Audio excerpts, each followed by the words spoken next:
एक छोटे से शब्द की ताकत जानिए। इस बुक का नाम है द पावर ऑफ नो। इस बुक के ऑथर हैं James Altucher and Claudia Azula ऑल्टुचर। James ऑल्टुचर एक American hedge fund manager, entrepreneur और लेखक। वे 20 कंपनियों के फाउंडर हैं जिनमें एक स्टॉक पिकर भी है। क्लॉडिया अज़ूला एवा योगा टीचर और एक लेखिका है। ये जेम्स एंट्रेशर की पत्नी हैं। उनकी कुछ किताबों के नाम है बिकम एन आइडिया मशीन और 21 things you need to know before starting पोगा। द पावर ऑफ नो में बताया गया है कि किस तरह एक छोटा सा शब्द ना हमारी जिंदगी की एक नया रूप दे सकता है। इस किताब की मदद से आप उन चीज़ों को ना कहना सीख सकते हैं जो आपके लिए अच्छी नहीं हैं और अपनी ज़िंदगी की एक नई शुरुआत कर सकते हैं। यह किताब किसके लिए है? ये जो आसानी से हाँ कह देते हैं। वे जी अपनी ज़रूरतों पर ध्यान नहीं दे पा रहे हैं। वे जो ना कहने की ताकत और इसकी ज़रूरत के बारे में जानना चाहते हैं। चलिए अब शुरू करते हैं इस बुक की समरी को। यह किताब आपको क्यों पढ़नी चाहिए? एक छोटे से शब्द की ताकत जानिए। क्या आपको ना कहने में हिचकिचाहट होती है? क्या आप हमेशा दूसरों की ज़रूरतों को पूरा करने में खुद की ज़रूरतों को भूल जाते हैं? अगर ऐसा है तो आपको ना कहने की आदत डालनी ही होगी। ना कहने के बहुत से फ़ायदे हैं। आप दूसरों को ना कहकर खुद पर ध्यान दे सकते हैं। आप बुरे रिश्तों को ना कहकर अच्छे रिश्तों के लिए जगह बना सकते हैं। ना कहने से आपकी सेहत भी अच्छी बनी रहती है और जब आप कई चीज़ों को ना कहना सीख जाओगे तो आपके लिए खुद को हाँ कहना आसान हो जाएगा। इस किताब की मदद से आप इन सभी बातों के बारे में जानेंगे और सीखेंगे कि एक छोटा से शब्द में कितनी ताकत होती है। कैसे हम बुरे रिश्तों को ना कहकर अच्छे रिश्ते बना सकते हैं। ना कहना किस तरह से हमारी ज़िंदगी में शांति और सुकून ला सकता है। किस तरह हर चीज़ के लिए शुक्रगुजार होकर खुशी पा सकते हैं। बुरे रिश्तों को ना कहकर आप अच्छे रिश्तों के लिए जगह बना सकते हैं।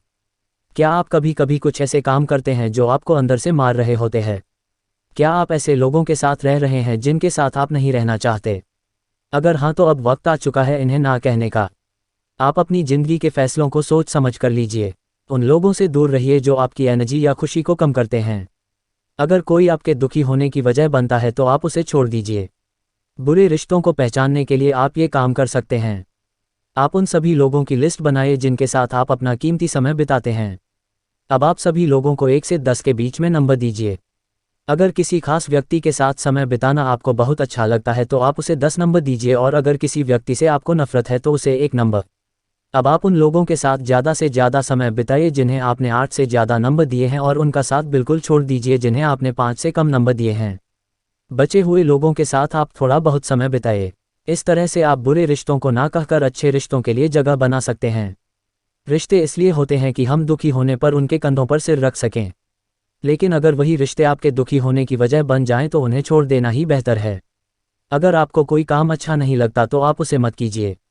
अगर आप हमेशा दूसरों की ज़रूरतों के बारे में सोचेंगे और उनके काम करेंगे तो आप अपनी ज़रूरतों का ख्याल नहीं रख पाएंगे।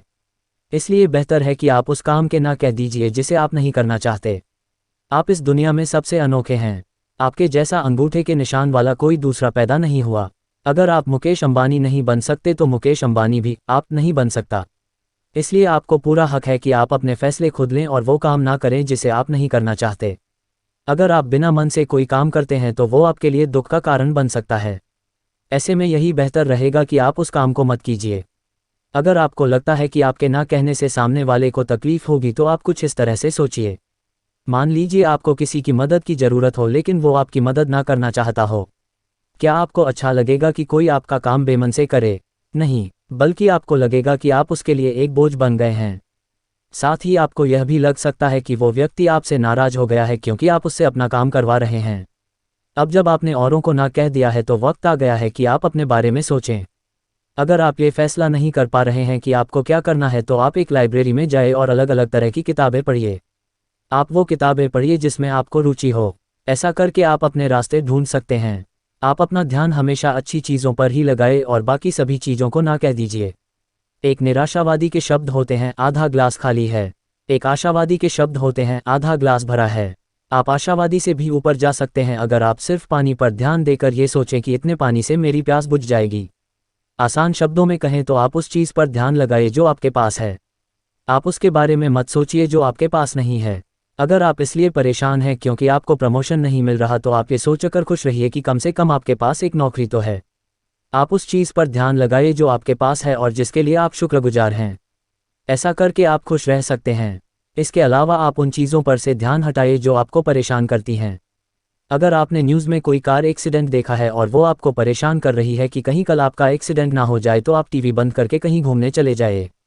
अगर आप अपने आसपास के शोर को अनदेखा करेंगे तो आप अपने अंदर की आवाज़ को सुन पाएंगे। इससे आपको शांति मिलेगी और आप अपने आसपास के लोगों को अच्छे से समझ पाएंगे। अगर आप शांति पाना चाहते हैं तो आप अपने आसपास के हर व्यक्ति पर थोड़ी सी नज़र रखिए।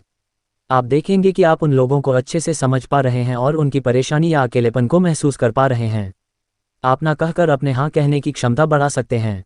अब तक हमने देखा कि किस तरह हम अपनी ज़िंदगी में छोटी छोटी चीज़ों को ना कहकर खुशी पा सकते हैं। इस सबक में हम देखेंगे कि हम अपनी हाँ कहने की ताकत को कैसे बढ़ा सकते हैं। हाँ की ताकत 3 चीज़ों से मिलकर बनी है। उन चीज़ों पर ध्यान देने की क्षमता जिसके लिए आप शुक्रगुजार हैं। दूसरों की भावनाओं और बातों को समझना। उन चीज़ों पर से ध्यान हटाना को हमें दुख पहुंचाती हैं। आप हर चीज़ के लिए शुक्रगुजार होकर अपनी हाँ कहने की क्षमता बढ़ा सकते हैं। इसके लिए आप यह काम कीजिए। सबसे पहले आप उन चीज़ों की लिस्ट बनाइए जो आपको परेशान करती हैं। इसमें आप वो सारी चीज़ें लिख सकते हैं जो आप चाहते हैं पर हासिल नहीं कर पा रहे, या फिर वो चीज़ें लिखिए जिनसे आपको चिढ़ है। अब आप उन चीज़ों की एक लिस्ट बनाइए जो आपके पास हैं और जिनके लिए आप शुक्रगुजार हैं। आप हर रोज़ ऐसी 10 चीज़ों के बारे में सोचिए जो आपके पास हैं और आपको खुशी देते हैं। ऐसा करके आप अपना ध्यान अच्छी चीज़ों पर लगा पाएंगे और उन चीज़ों को ना कह पाएंगे जो आपको परेशान करती हैं। अपनी हाँ कहने की ताकत को बढ़ाने के लिए आप अपने शरीर के अंदर और बाहर की ज़रूरतों पर ध्यान दीजिए। अगर आपको आलस आ रहा है तो आप सैर पर जाइए। अगर आप उलझन में हैं तो गाने सुनिए। अगर आप तनाव में हैं तो ध्यान कीजिए, और अगर आपको समझ में नहीं आ रहा कि क्या करना है तो आप किताबें पढ़िए।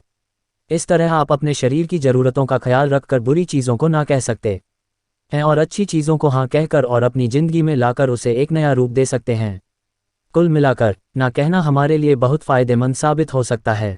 बुरे रिश्तों को ना कहकर हम अच्छे रिश्ते बना सकते हैं। दूसरों की ज़रूरतों को ना कहकर हम अपनी ज़रूरतों पर ध्यान दे सकते हैं। शोर को ना कहकर हम अपनी अंदर की आवाज़ सुन सकते हैं और अपनी परेशानियों को ना कहकर हम अपनी खुशियाँ बढ़ा सकते हैं। लेवल अप चैनल पर आप सुन रहे थे the power of no by James Altucher and Claudia Azula Altucher book की समरी। ये समरी आपको कैसी लगी हमें कमेंट्स करके ज़रूर बताइए। आप और कौन सी समरी सुनना चाहते हैं ये भी बताएं। हम आपकी बताई गई समरी लाने की पूरी कोशिश करेंगे। अगर आपका कोई सवाल, सुझाव या समस्या हो तो वो भी हमें कमेंट्स करके ज़रूर बताएं।